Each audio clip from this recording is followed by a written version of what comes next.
وہ تو مولا علی کی زندگی میں ہو گئی نا، ابھی تو حضرت معاویہ کی زندگی کی بات ہو رہی ہے. نہیں تو حضرت معاویہ نے جنگ کی ہے نا ان کے ساتھ. مولا علی نے کیا کیا؟ جنگ نہیں کی. جوگی صاحب جی انہوں نے بھی جنگ کی ہے ان کے ساتھ. تو پھر یہ مدعا حضرت معاویہ پہ کیوں پھینکا جاتا ہے خالی؟ حالانکہ اصولاً حضرت معاویہ نے تو اپنا ڈیفینس کیا تھا، جنگ لڑنے کوفہ سے شام حضرت علی گئے تھے، وہ تو نہیں آئے تھے ادھر. تو جنگ تو مسلط کرنے والے خود سیدنا علی تھے. جب انہوں نے بیعت کا انکار کیا، کیوں بیعت کا انکار کیا مولا علی نے؟ انہوں نے حضرت امیر معاویہ رضی اللہ تعالیٰ حضرت امیر معاویہ کا تو مطالبہ تھا قصاص عثمان کا، ٹھیک ہے، تو حضرت علی سے ان کا یہ مطالبہ تھا کہ آپ عثمان کا قصاص لیں گے، ہم آپ کی بیعت کر لیں گے.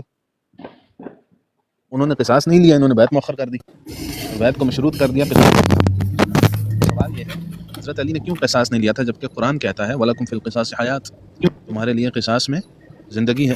کتب علیکم القصاص، تم پہ قصاص فرض کیا گیا ہے. تو آپ یہ بتائیے کہ کیوں قصاص نہیں لیا مولا علی؟ قرآن کو آپ زیادہ سمجھتے ہیں یا مولا علی زیادہ سمجھتے ہیں؟ یہی تو میں آپ سے کہہ رہا تھا کہ وہ ان کے مسائل کو آپ زیادہ سمجھتے ہیں، ہم زیادہ سمجھتے ہیں. وہاں پر تو آپ ان کا عمل اور قول دونوں کو رد کر رہے ہیں.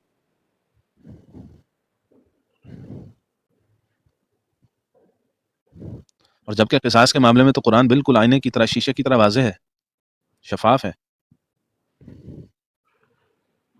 تو جب سوال اگلی بات یہ ہے کہ جب سوال کسی بھی شخصیت پر ہو سکتا ہے کہ اس نے فلاں کام کیوں کیا یا کیوں نہیں کیا، تو مولا علی پہ کیوں نہیں ہو سکتا؟ اس لیے نہیں ہو سکتا کہ مولا علی کو نبی پاک صلی اللہ علیہ وسلم نے فرمایا یہ حق پہ ہوں گے. کب فرمایا؟ کب فرمایا؟ ہاں بتائیے.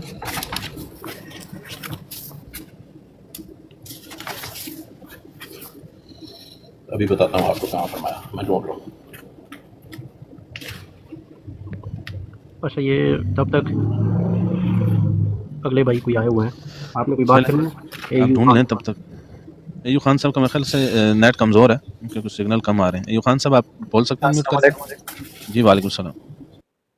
بس میرا ایک ہی کویسچن ہے جوگی سے. ہم سے نہیں؟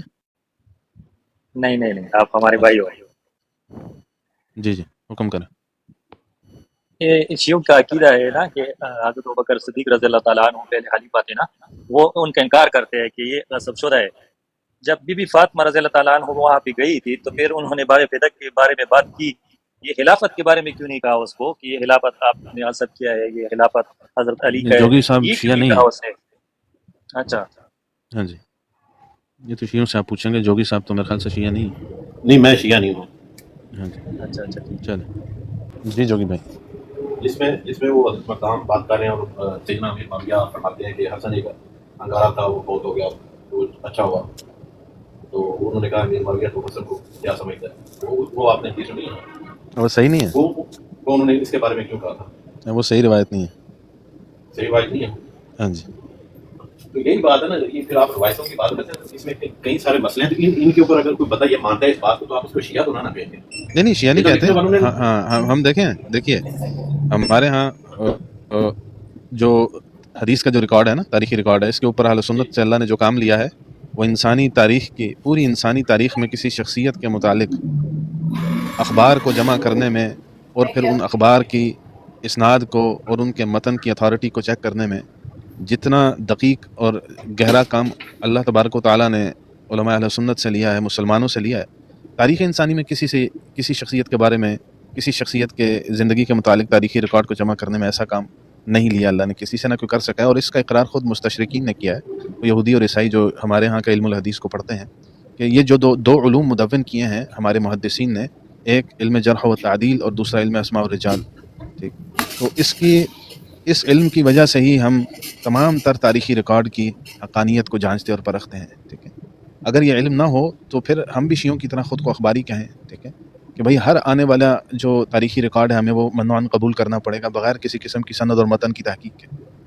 اور بعد میں خود شیعوں کو بھی یہ چیز، یعنی ان کے ہاں بھی یہ چیز چل نہیں پائی، کیونکہ عقل انسانی جو ہے اس کے بالکل خلاف ہے، اور عقل انسانی اس کو ماننے سے قاصر ہے کہ ہر تاریخی ریکارڈ کو بغیر کسی تحقیق کے منوعاً قبول کر لیا جائے. تو ان کے ہاں بھی پھر متقدمین جو اخباری تھے تو متاخرین میں ان کو اصولی بننا پڑا، یعنی ان کو اپنے اصول حدیث اہل سنت والجماعت سے مستعار لے کر وہ ڈیولپ کرنے پڑے. ٹھیک ہو گیا؟ تو اس سے آپ کو اس چیز کا اندازہ ہو جانا چاہیے کہ کسی چیز کا، کسی بات کا، کسی خبر کا کسی تاریخی ریکارڈ کے اندر آ جانا، چاہے وہ حدیث کی کتاب ہے یا تاریخ کی کتاب ہے، اس کی صحت کی دلالت نہیں ہے، بلکہ اس کی سند اور متن پر جو محدثین نے تحقیقات کر رکھی ہیں وہ سارے پروسیس سے گزار کر اس کو قبول اور رد کا جو فیصلہ ہے وہ کیا جاتا ہے. ٹھیک ہے. عوام لیکن یہ الناس، مارکیٹ میں تو گھوم رہی ہیں نا ابھی یہ چیزیں، جیسے میں پڑھ رہا ہوں کہ شور. ہاں تو مارکیٹ میں دیکھیں، مارکیٹ میں بہت کچھ گھومتا ہے، لیکن اللہ نے انسان کو عقل دیا ہے کہ وہ جو بھی علم ہے اس کا جو پروسیس ہے، اس کے پروسیس کو مکمل کر کے کسی چیز کی صحت اور عدم صحت کا فیصلہ کرے گا. صحیح ہے. یعنی کسی بھی چیز کا مارکیٹ میں گھومنا خالی اس کو صحیح تو نہیں کر دیتا. آپ دنیاوی طور پر دیکھ لیں مارکیٹ میں کیا کچھ گھوم رہا ہے. ٹھیک. مارکیٹ میں تو یعنی کہ ایپل کے جو یہ ہمارے ہاں آتے ہیں ہیڈ فونز آتے ہیں، یہ چائنا کے بنے ہوئے بھی گھوم رہے ہیں. اب ایک آدمی ہے جس کو ایپل کا چاہیے، تو چائنا والوں نے اس کو ایپل لکھا ہوا ہے، کسی نے چائنا کا بنایا، اس پہ ایپل کا لوگو لگا دیا ہے. تو کوئی بھی آدمی ہے جسے ایپل کا چاہیے، جو ایپل کو یوز کرتا ہے، وہ چائنا والوں کو تو اس کو پتا ہے کہ یار یہ ایپل کا لوگو لگا ہوا ہے لیکن ہیڈ فون چائنا کا ہے، وہ کبھی بھی نہیں لے گا. اس کے لیے اس کا مارکیٹ میں موجود ہونا اس کی صحت کی یا اس کے اوریجنل ایپل ہونے کی دلالت نہیں ہے، بلکہ وہ تحقیق کر کے اوریجنل ایپل کے سٹور تک پہنچے گا اور وہاں سے جا کے وہ خریدے گا، یا پھر ان کی فرنچائز تک پہنچے گا اور وہاں سے خریدے گا. ٹھیک ہے. ہر چیز جو مارکیٹ میں آتی ہے اس کو قبول کر لینا، یہ تو نادان بندے کی علامت ہے. ٹھیک. تو جو مولانا ساق صاحب کو میں سن رہا تھا وہ کہہ رہے تھے، وہ صحیح مسلم کی ایک حدیث ہے جس میں یہ بنو امیہ کے جو گورنر نے انہوں نے عید کے دن یہ خطبہ لعنت بھیجی اور یہ شروع کر دی گالی گلوچ. ہاں کیا اہل بیت کے اوپر بیان کریں. وہ کہتے ہیں کہ صحیح مسلم کی حدیث ہے کہ سیدنا طارق بن شہاب تابعی رحمۃ اللہ علیہ بیان فرماتے ہیں کہ مروان بن حاکم نے عید کے دن نماز سے پہلے خطبے کی بدعت شروع کی. اچھا. تو نماز کے بعد خطبے میں بنو امیہ کے گورنر سیدنا علی ابن طالب پر ممبروں سے لعنت کرواتے تھے. وہ یہ مولانا اسحاق صاحب نے جو ہے یہ سیدنا مروان ابن الحکم رضی اللہ تعالیٰ عنہ پہ جھوٹ باندھا ہے. ٹھیک ہے. پہلی تو بات یہ ہے جو مسلم کی جس روایت کی طرف آپ اشارہ کر رہے ہیں، اور اسی مروان کو سرکار نے باہر بھی نکال دیا تھا. نہیں، مروان کو تو نہیں نکالا تھا. مروان اس کو کے تو باپ کو شاید ان کے والد کو، لیکن مروان تو اس وقت پیدا بھی نہیں ہوئے تھے. سیدنا مروان ابن الحکم رضی اللہ تعالیٰ عنہ پیدا بھی نہیں ہوئے تھے. ٹھیک ہے. تو اب رسول اللہ صلی اللہ علیہ وسلم کی ذات سے یہ بعید ہے نا، ایک بچہ دنیا میں آیا بھی نہیں ہے اور اس کا کوئی قصور بھی نہیں ہے، اس نے کوئی فعل انجام بھی نہیں دیا، تو اس کے اوپر رسول اللہ صلی اللہ علیہ وسلم بغیر کسی گناہ کے جو لعنت کر دیں، ٹھیک ہے، یا اس کو متون ٹھہرا دیں یا کوئی وعید اس کے بارے میں سنا دیں، تو ایسا نہیں ہے. یہ رسول اللہ کی اپنی شان کے خلاف ہے، یہ تو الزام ہے رسول اللہ پر. اس بات کو ہم ایک طرف رکھتے ہیں، یہ دیکھ لیتے ہیں کہ مسلم کی روایت میں ہے کیا. مسلم کی جس روایت کا آپ ذکر کر رہے ہیں وہ 6229 ہے. ٹھیک ہے. اس میں ایک صحابی رسول ہیں، ان کو ایک شخص ہے، اس کے بارے میں آتا ہے رجل من آل مروان. اس روایت کے اندر یہ لفظ موجود ہے نا کہ رجل من آل مروان. آل مروان کا یعنی سیدنا مروان ابن الحکم رضی اللہ تعالیٰ عنہ کی آل میں سے کوئی شخص تھا جو مدینہ کا گورنر مقرر ہوا. یعنی مروان کے فوت ہونے کے بعد ان کی نسل میں سے کوئی شخص آیا ہے جو کسی دور میں مدینہ کا گورنر بنا ہے. یہ نہ خود مروان ہے نہ ان کا کوئی بیٹا ہے، ان کی نسل میں سے کوئی ایک شخص آیا ہے، وہ مدینہ کا گورنر بنا ہے، اور اس نے صحابی رسول کو غالباً یا کسی جس شخص سے وہ بات کر رہا تھا اسے کہا کہ تم یہ کہو کہ لعن اللہ ابو تراب پہ لعنت. وہ یہ سمجھ رہا تھا کہ ابو تراب جو ہے حضرت علی کو تضحیق کا لفظ ہے، یہ جو لقب ہے حضرت علی کی کسی یعنی تضحیق کے لیے استعمال ہوتا ہے، یہ مشہور ہے. اسے نہیں پتا تھا کہ یہ لقب رسول اللہ نے حضرت علی کو دیا اور یہ ان کو سب سے زیادہ محبوب تھا. تو صحابی رسول نے جو ہے وہ اس کو یہ بتایا کہ ابو تراب تو وہ نام ہے جو حضرت علی کو سب سے زیادہ محبوب ہے. تو اس نے وجہ پوچھی کہ کیا وجہ ہے، تو اس نے وہ واقعہ وغیرہ سنایا سارا. تو آخر میں پھر اس نے کہا کہ تم یعنی وہ جو الفاظ تھے لعنت کے ان کو بدل کے کچھ اور کہنے کا اسے کہا. ٹھیک. تو بہرحال یہ ایک شخص تھا مروان کی آل میں سے تھا جس نے ایسی حرکت کی تھی، تو ہم کہتے ہیں اس پہ اللہ کی لعنت ہو جس نے سیدنا علی پہ لعنت کرنے کی بات کی ہے. لیکن وہ شخص کون تھا کسی روایت میں ذکر نہیں ہے، اس کا نہ نام ذکر ہے نہ کوئی، بس ایک بات ہے کہ رجل من آل مروان. آل مروان کا کوئی شخص تھا، نہ وہ صحابی تھا نہ تابعی تھا، پتہ نہیں کون تھا. تو جو بھی تھا چاہے وہ یعنی کہ کسی کی بھی اولاد یا نسل سے ہو، ڈزنٹ میٹر، اگر حضرت علی کے لیے اس نے الفاظ استعمال کیے ہیں اور اس پہ توبہ نہیں کی، ایسی مر گیا ہے تو اللہ کی لعنت ہو اس پر، ہم خود لعنت کرتے ہیں. لیکن مروان کی نسل میں سے آنے والے کسی شخص کا جرم جو ہے وہ مروان کے سر ڈالنا تو جاتی ہے نا سراسر، یا پوری بنو امیہ کے سر ڈال دینا. لوگ تو اس کو اٹھا کے حضرت امیر معاویہ کے سر ڈال دیتے ہیں جو ان سے بھی کئی جو ہے وہ سال پہلے فوت ہو چکے تھے.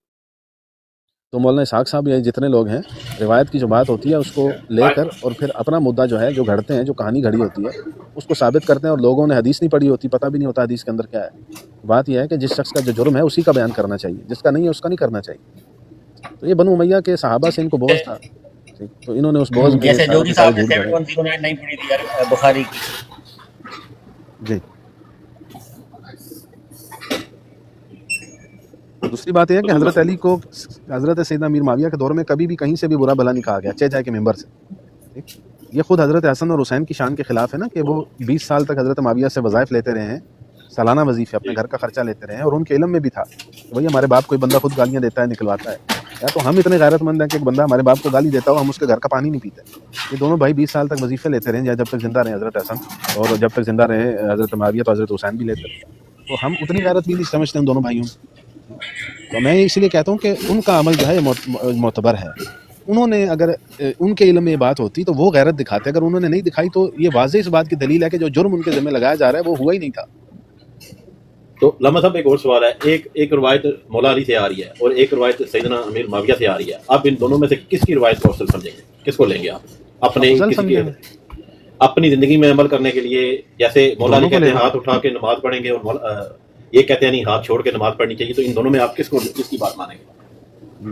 میں تو یہ دیکھوں گا کہ سند کے اعتبار سے کس کی روایت صحیح ہے، ٹھیک ہے۔ ایک روایت مولا علی سے آ رہی ہے، نیچے سند خراب ہے، تو اس کو نہیں لوں گا۔ اگر سیدنا امیر معاویہ سے آ رہی ہے، نیچے سند ٹھیک ہے متصل ہے، اس کو لوں گا۔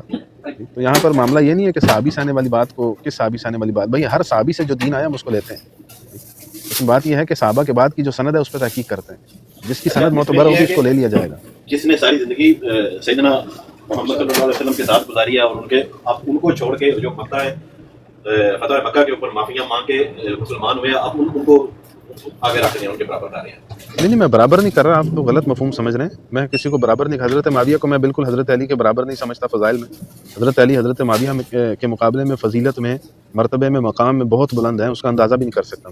تو یہ تو تقابل کا بھی تصور نہیں کر سکتا کہ ان کا تقابل کروں۔ حضرت معاویہ رضی اللہ تعالیٰ عنہ حضرت علی سے شان، فضل، مرتبے، مقام میں بہت دور چھوٹے ہیں، ٹھیک، لیکن اس کا یہ مطلب نہیں ہے کہ حضرت علی کی فضیلت جو ہے وہ مجھے اگر زیادہ لگتی ہے یا میں ان سے محبت کرتا ہوں تو حضرت معاویہ سے نفرت کرنی شروع کر دوں، ٹھیک۔ اسلام مجھے اس کی اجازت تو نہیں دیتا کہ میں صحابی رسول کا بغض پال لوں ایک دوسرے صحابی کی محبت۔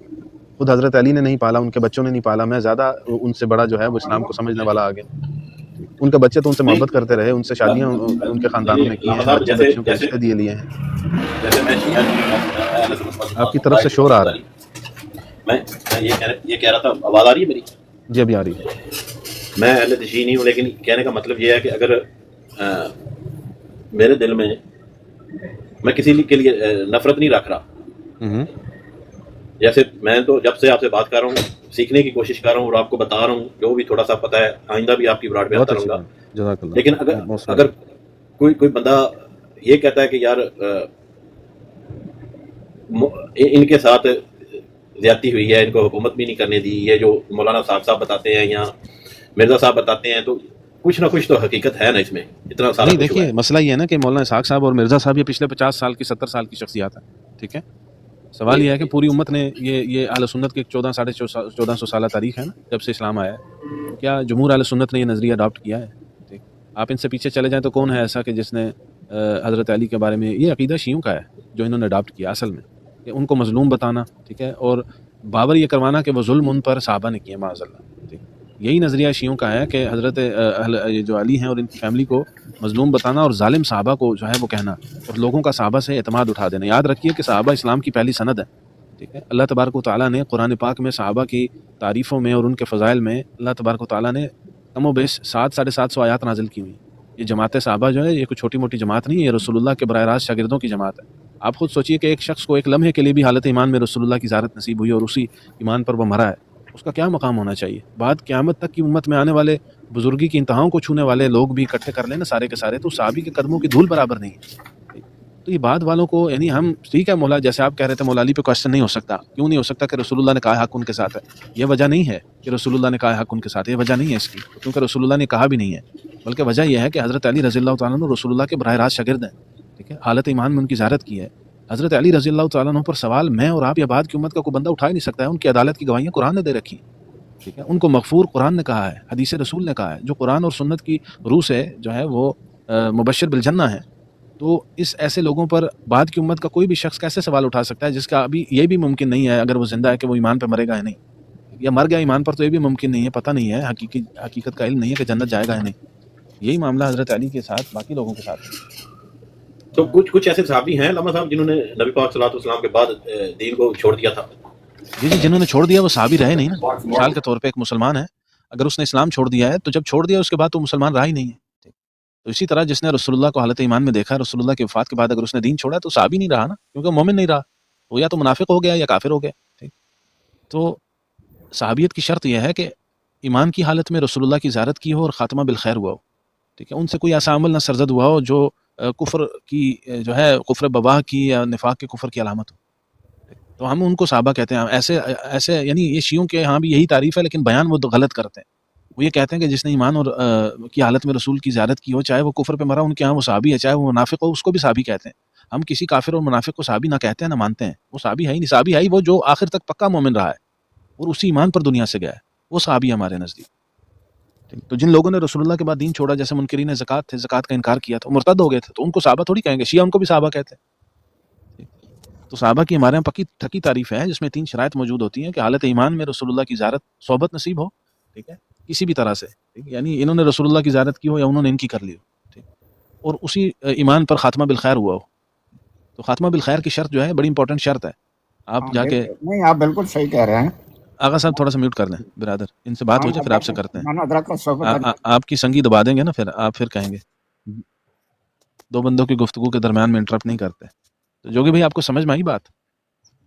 جی ٹھیک ہے. میں ابھی تو رسول اللہ نے جس طرح 12 منافقین کی جو ہے بات کی ہے، یا ایک حدیث آتی ہے کہ قیامت کے دن کچھ لوگ لائے جائیں گے جنہیں میں جانوں گا کہ میرے صحابہ ہیں، ٹھیک، تو فرشتے کہیں گے آپ کے دین سے نکل گئے تھے، کیونکہ رسول اللہ جب فوت ہوئے تھے تو ان کو مومن چھوڑ کے فوت ہوئے تھے. اب ان کو تو نہیں پتا بعد میں انہوں نے دین پہ قائم رہے یا چھوڑ دیا تھا، لیکن فرشتے بتائیں گے کہ بھائی یہ دین سے خارج ہو گئے تھے، انہوں نے دین کے اندر ایسی بدعات ایجاد کی تھی جس کی وجہ سے دین سے خارج ہوئے ہیں، ٹھیک ہے، چاہے کفریاں ہوں، بدعات یا شرکیاں ہوں، یا کسی دینی رکن کا انکار ہو، ٹھیک، ان کو تو ہم بھی صحابہ نہیں مانتے.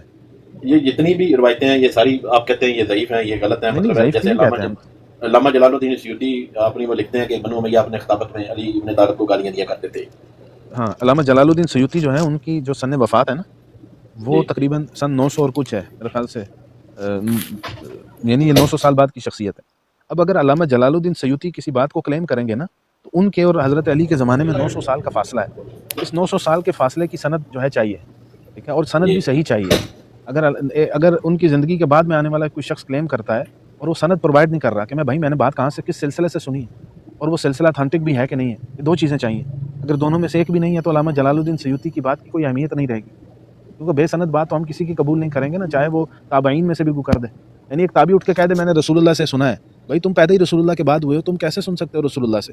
تو لا محالہ اس کو کہنا پڑے گا میں نے فلاں صحابی سے سنا ہے، انہوں نے رسول اللہ سے سنا ہے. اگر وہ یہ بیان نہیں کرتے کہ میں نے فلاں صحابی سے سنا ہے، ڈائریکٹ کلیم کرتے ہیں کہ میں نے رسول اللہ سے سنا ہے، تو اس کا مطلب ہے کہ ان کا یہ سچائی کے معیار پہ پورا نہیں اتر رہا، ان کی بات کو نہیں لیں گے. یہ تو میں اس کی بات کر رہا ہوں جو رسول اللہ کے فوراً بعد پیدا ہوا ہے، چند سال بعد وہ کہہ رہے ہیں میں نے رسول اللہ سے سن لیا. تو 900 سال بعد آنے والے سیوطی صاحب اگر کو کلیم کریں گے تو بغیر سند کے ان کی بات کو کیسے لے لیں گے؟ علامہ سیوطی نے کہا ہے کہ 60 سال تک ممبروں پر یہ حضرت علی رضی اللہ تعالیٰ عنہ پر لعنتیں کی گئی ہیں، اور وہ جو بات انہوں نے روایت جو بیان کی ہے اس کی کوئی پیچھے سند لکھی نہیں ہے، بے سند بات ہے جی. بس انہوں نے کسی کا تاریخی کول اٹھا کے لکھ دیا ہے، تو اس کو کیسے مان؟ یہ حدیث ٹھیک ہے کہ جو نبی پاک صلی اللہ علیہ وسلم نے فرمایا کہ اللہ جو تمہیں سب سے پسندیدہ بندہ ہے وہ میرے ساتھ بھیجو، یہ پرندے والی وہ جو حدیث سناتے ہیں وہ کھائے میرے ساتھ، یہ صحیح ہے؟ میں نے سنی نہیں، آپ ریفرنس دیں گے تو اس کو پڑھ دوں گا انشاءاللہ. جامع ترمذی کی حدیث ہے، سیدنا انس بن مالک بیان کرتے ہیں کہ رسول اللہ صلی اللہ علیہ وسلم کے پاس بنا ہوا پرندہ تھا، تو آپ صلی اللہ علیہ وسلم نے دعا فرمائی، اے اللہ تجھے اپنی مخلوق میں سے سب سے محبوب ترین شخص میرے پاس بھیج جو میرے ساتھ یہ پرندہ کھائے. تو دعا قبول ہوئی، تو سیدنا مولا علی آپ کی خدمت میں حاضر ہوئے، تو وہ آپ نے پرندہ کھایا ان کے ساتھ. یہ میں نے آگے لکھا ہوا ہے، یہ مستدرک للحاکم کی مستدرک للحاکم کی ہے، ترمذی کی نہیں ہوگی. ہاں جی ٹھیک ہے، مجھے پتہ نہیں کہ اس کی سند صحیح ہے یا نہیں، میرے علم میں نہیں ہے. مستدرک کے اوپر علامہ ذہبی کی جو ہے وہ تلخیص موجود ہے، تحکیم موجود ہے، تو اس میں دیکھنا پڑے گا کہ انہوں نے کیا اس حدیث پہ حکم لگایا یا نہیں لگایا.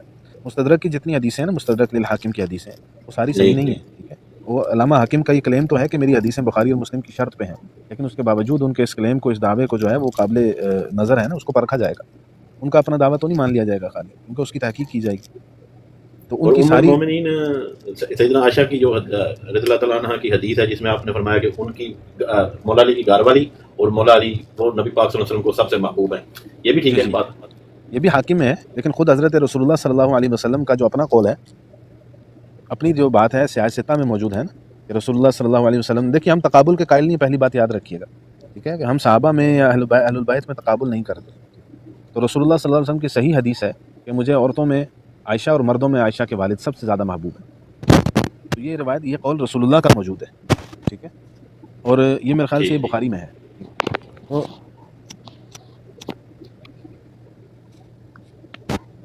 میں گزارش یہ کر رہا ہوں کہ ہم تقابل نہیں کرتے، ٹھیک ہے؟ اگر کوئی شخص یہ عقیدہ رکھتا ہے کہ حضرت علی سب سے زیادہ افضل ہے تو ٹھیک ہے، وہ تفضیلی کہلائے گا، لیکن اہل سنت سے ہم اس کو خارج نہیں کریں گے۔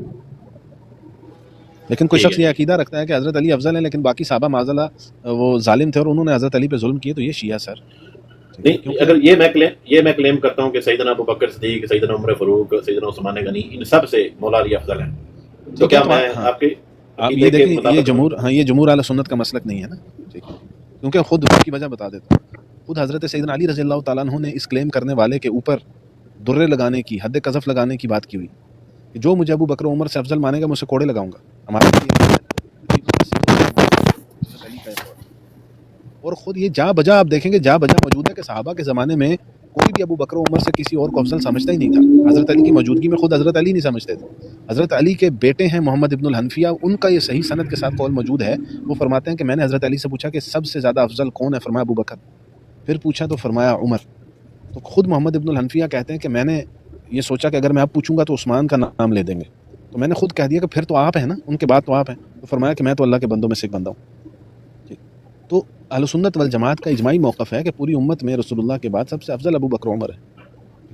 تو ہم تو یہ چیزیں یعنی 1400 سالہ ریکارڈ میں پوری امت کے اجماع کے ساتھ ہی مانتے ہیں، خود صحابہ سے لے کر۔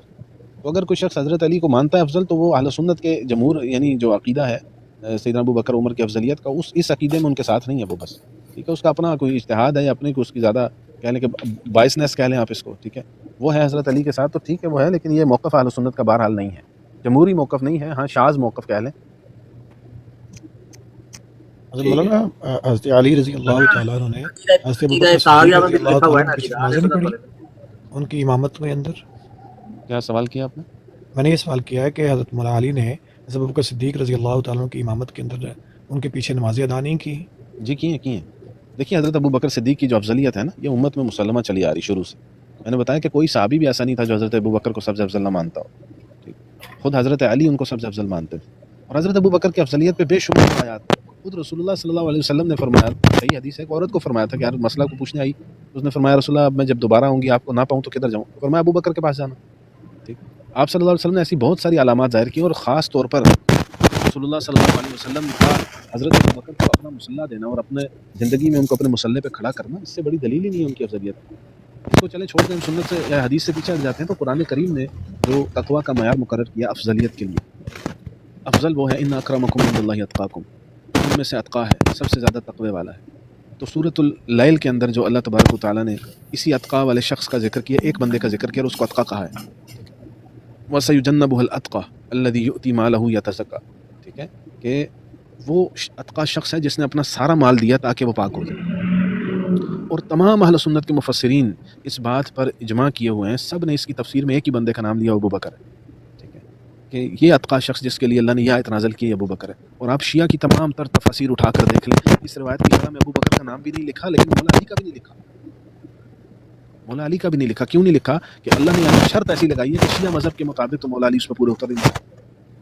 اس آیت پہ اگر کوئی شخص صحابہ میں پورا اترتا ہے تو صرف ایک شخص ہے ابو بکر ہے۔ مولا علی کیوں نہیں اترتے؟ کیونکہ شیعوں کا عقیدہ ہے کہ وہ معصوم ہے، معصوم عن الخطا ہیں، بچپن پیدائشی طور پر معصوم اور پاک ہیں، لیکن اللہ یہاں کہہ رہا ہے کہ اس شخص نے مال اس لیے دیا ہے تاکہ وہ یتزکا، پاکی حاصل کرے۔ شیعوں کے ہاں تو علی آلریڈی پاک ہے، تو یہ کون ہے جس نے مال دے کے پاکی حاصل کرنی ہے؟ وہ ایک ہی شخص ہے، ٹھیک ہے، وہ سیدنا ابو بکر صدیق علیہ السلام ہے۔ شیعوں نے علی کا نام لکھا کیوں نہیں؟ اسی وجہ سے نہیں لکھا کہ اگر نام لکھ دیتے تو عقیدہ معصومیت جو ان کا عقیدہ عصمت ہے وہ یہاں پر ختم کر دینا، خود ہی تلوار چلا دینی انہوں نے اس پہ۔ آپ ان کی ساری تفاسیر اٹھائیں، اس آیت کے ذیل میں انہوں نے سیدنا علی کا نام بھی نہیں لکھا۔ یہ اتقا کون ہے؟ تو اہل سنت اس میں ایک ہی شخص کا نام لکھتے ہیں، وہ ابو بکر صدیق ہے، تمام صحابہ میں، جس نے اپنا سارا مال لا کے دیا تھا، اور اس چیز کی اللہ نے یہاں پر گواہی دی۔ تو اس آیت کے تحت سب سے حضرت ابو بکر صدیق کی افضلیت پر قرآن کی آیت شاہد ہے۔ اور دیکھیے ایک اور بات ہے، اپنا جوگی بھائی کہہ رہے تھے نا کہ حضرت علی نے رسول اللہ کے ساتھ ٹائم گزارا ہے۔ رسول اللہ کے اہل البیت اور رسول اللہ کے صحابہ، جس شخص نے حالت ایمان میں رسول کی زیارت کی ہے، ان تمام 1.25 لاکھ یا 1.5 لاکھ یا 2 لاکھ صحابہ میں سے وہ واحد شخص جس نے سب سے زیادہ نبی اکرم صلی اللہ علیہ وسلم کے ساتھ خلوت و جلوت کا وقت گزارا ہے، وہ فقط ابو بکر ہے۔ ابو بکر صدیق رسول اللہ کے بچپن کے دوست ہیں، بچپن کے دوست ہیں، واحد دوست ہے جو بچپن کا دوست ہے۔ اب دیکھیے اللہ نے انتخاب کیا رسول اللہ کے لیے ہر شخص کا، اور اس دوستی کا بھی اللہ ہی نے انتخاب کیا تھا۔ ابو بکر وہ واحد ہیں جنہوں نے اسلام سے پہلے بھی جو حالت تھی اس میں کبھی کفر و شرک نہیں کیا۔ کوئی ایک روایت سے یہ ثابت نہیں کر سکتا کہ ابو بکر نے کبھی شرک کیا، بچپن سے رسول اللہ کے دوست تھے اور رسول اللہ کو سچا مانتے تھے اور رسول اللہ کے ہی ساتھ اسی طرح یعنی چل رہے تھے بغیر شرک کے جیسے رسول اللہ چل رہے تھے۔ یہ وہ بندہ ہے جس نے بچپن سے رسول اللہ کے ساتھ وقت گزارا، عمر میں صرف 2 سال چھوٹے ہیں رسول اللہ سے۔ جتنا وقت ان کو رسول اللہ کی صحبت کا نصیب ہوا ہے بعثت نبوت سے قبل اور بعد کسی شخص کو نہیں ہوا، ٹھیک۔ تو اسی لیے ابو بکر کا جو مقام ہے، جو فضائل، جو فضیلتیں ہیں، وہ کسی اور کے لیے نہیں۔ رسول اللہ نے فرمایا نا، خود فرمایا کہ میں نے تم سب کے قرضے اتار دیے، فقط ایک شخص ہے جس کا قرضہ اللہ اتارے گا، جس کے احسانات کا بدلہ اللہ دے گا، وہ ابو بکر ہے جو مجھ پہ احسانات کیے ہوئے ہیں۔ پھر رسول اللہ نے فرمایا کہ میں نے جس پر دین پیش کیا، ہر ایک نے اس کو قبول کرنے سے پہلے کسی نہ کسی حد تک پس و پیش سے کام لیا ہے۔ ایون خود سیدنا علی نے بھی یہ فرما دیا تھا کہ میں اپنے والد سے پوچھ کے پھر جواب دوں گا۔ فرمایا کہ صرف اور صرف اکیلا ابو بکر ہے کہ جب میں نے اس پہ دین پیش کیا، اس نے نہ سوال کیا، نہ جواب کیا، نہ وقت مانگا، بغیر کسی چو چنا کے سیدھا قبول کیا میری دعوت کو، وہ فقط ابو بکر ہے۔ اور رسول اللہ نے اپنے آخری وقت میں جو مسجد نبوی کے ارد گرد جتنے بھی حجرے تھے، گھر تھے صحابہ کے، فرمایا تھا سب کی کھڑکیاں بند کر دو، فقط ابو بکر کی کھلی رہے گی۔ اور وہ کھڑکی، وہ دروازہ آج بھی مسجد نبوی کے اندر باب ابو بکر صدیق یا باب صدیق کے نام سے آج بھی موجود ہے، کسی نے اس کو بند نہیں کیا آج تک۔ تو جو فضائل ابو بکر کو حاصل ہیں کسی کو نہیں حاصل۔ حضرت علی تو بہت چھوٹے تھے، وہ پہلا شخص جس نے اسلام کے لیے مار کھائی ہے رسول اللہ کو بچاتے ہوئے ابو بکر ہے۔ پہلی مار جس بندے نے اسلام کے لیے کھائی تھی وہ ابو بکر رضی اللہ تعالیٰ عنہ علیہ السلام۔ تو جو فضائل حضرت ابو بکر کے، دیکھیں مکے کا سخت ترین وقت جس شخص نے رسول اللہ کے ساتھ دیتے ہوئے گزارا ہے وہ سیدنا ابو بکر ہے۔ ہجرت کی سخت ترین رات میں جسے رسول اللہ نے اپنے ہم سفر کے لیے چنا وہ ابو بکر، اور غار میں وہ واحد بندہ جس کی صحابیت کی گواہی قرآن نے دی ہے، ٹھیک ہے۔ الا تنصروا فقد نصر اللہ اذ اخرجه الذين كفروا ثاني اثنين اذ هما في الغار اذ يقول لصاحبه، جب رسول نے اپنے صحابی سے کہا، اپنے ساتھی سے کہا، لا تحزن ان اللہ معنا، غم نہیں کرو اللہ ہمارے ساتھ، وہ سیدنا ابو بکر صدیق علیہ السلام۔ اور حضرت ابو بکر کے جو فضائل ہیں وہ ویسے بے شمار ہیں، لیکن جو ان کو جو یعنی آپ کہہ لیں کہ خصوصی فضیلتیں حاصل ہیں وہ اور کسی کو حاصل نہیں ہے، اور خود رسول اللہ نے دیا وہ کسی کو نہیں دیا۔ یعنی جاتے ہوئے جس شخص کو اپنا مسلح جس کے سونپ کر چلے گئے، وہ خود سیدہ عائشہ سے فرمایا، بخاری کی روایت ہے کہ اپنے والد اور بھائی کو لاؤ، میں ان کے لیے خلافت کو لکھ دوں۔ اور پھر فرمایا، خود ہی فرمایا کہ رہنے دو، مجھے یقین ہے کہ اللہ تبارک و تعالیٰ اور میری امت ابو بکر کے علاوہ کسی کو پسند نہیں کرے، کسی پہ جمع نہیں ہو۔ اس ابو بکر کی جانشینی کی خواہش تو خود رسول اللہ نے ظاہر کی ہے، اظہار کیا ہے اس کا، اور پھر مسلح ان کے حوالے کیا ہے خود اپنی زندگی میں۔ حالانکہ حضرت عمر کا بھی نام پیش کیا گیا، حضرت عائشہ نے کیا تھا کہ میرے والد جو ہیں وہ یہ برداشت نہیں کر سکیں گے آپ کے مقام پہ کھڑے ہونا، یہ دکھ اور غم۔ رسول اللہ صلی اللہ علیہ وسلم نے فرمایا فقط ابو بکر، مروا ابا بکر فلیصلی بالناس، حکم دو ابو بکر کو کہ یہ لوگوں کو نماز پڑھائے، اور کوئی نہیں ہے۔ اور وہ کیا وہاں حضرت علی موجود نہیں تھے؟ موجود تھے، باقی صحابہ موجود نہیں تھے، اہل البیت سارے موجود ہیں، غیر اہل البیت تمام صحابہ موجود ہیں، لیکن مصلی پہ کسے کھڑا کیا؟ یعنی تمام صحابہ مومنین کی جماعت کے ہوتے ہوئے جسے امامت کے لیے چنا رسول اللہ نے وہ ابو بکر ہے، بالکل ویسے ہی جیسے معراج کی رات تمام انبیاء کے ہوتے ہوئے جسے اللہ نے امامت کے لیے چنا محمد رسول اللہ ہے، اسی طرح تمام صحابہ کی موجودگی میں خود محمد رسول اللہ نے جسے امت کی امامت کے لیے چنا ابو بکر ہے۔ اتنے زیادہ فضائل اور مناقب اور احسانات جس شخص کے ہوں رسول اللہ کے لیے اور اسلام کے لیے، امت ایسے تو نہیں اس شخص کو سب سے افضل مانتی ہے، خود صحابہ سب سے افضل مانتے تھے۔ اس میں کوئی شک نہیں ہے کہ باقیوں کے فضائل ہیں، انفرادی فضائل ہیں، اجتماعی فضائل ہیں، حضرت علی کی بے شمار انفرادی فضیلتیں ہیں جو کسی اور کو حاصل نہیں ہیں، لیکن یہ فضیلتوں کے باوجود وہ افضل الامہ ہے، ایسا اہل سنت کا عقیدہ نہیں ہے، وہ فقط ابو بکر علیہ الصلوۃ والسلام۔ جی جوگی صاحب، اور کوئی سوال آپ کا؟ اور سوال یہ ہے کہ اگر ہم علیہ السلام کہتے ہیں تو اس میں کوئی بری بات تو نہیں ہے نا؟ نہیں بری بات نہیں ہے، دیکھیں میں ویسے بتا دیتا ہوں، افضل ان کو رضی اللہ عنہ کہنا ہے، ٹھیک ہے، صحابہ کو یا اہل البیت کو۔ علیہ السلام ایک دعا ہے، ٹھیک ہے، یعنی ان کے پر اللہ کا سلام ہو یا سلامتی ہو، لیکن رضی اللہ عنہ کا مطلب ہے قرآن کی یہ سند جو ان کو دے دی گئی کہ اللہ ان سے راضی ہو چکا، صحیح ہے، یہ سند ان کو قرآن نے دی ہے کہ اللہ ان سے راضی ہو چکا، تو یہ جو ان کی فضیلت ہے یہ علیہ السلام کہنے سے بہت بڑی ہے، تو ہم اس لیے ان کو دونوں کہتے ہیں۔ ان کی یہ جو فضیلت ہے، قرآن نے جو سند دی اپنی رضا کی اللہ نے، اس کا بھی ذکر کرتے ہیں اور ساتھ سلامتی کی دعا بھی کرتے ہیں، تو بہتر ہے دونوں کہا جائے، لیکن خالی علیہ السلام کہنا بھی برا نہیں ہے، ٹھیک ہے، دعا ہے، جائز ہے، کی جا سکتی ہے۔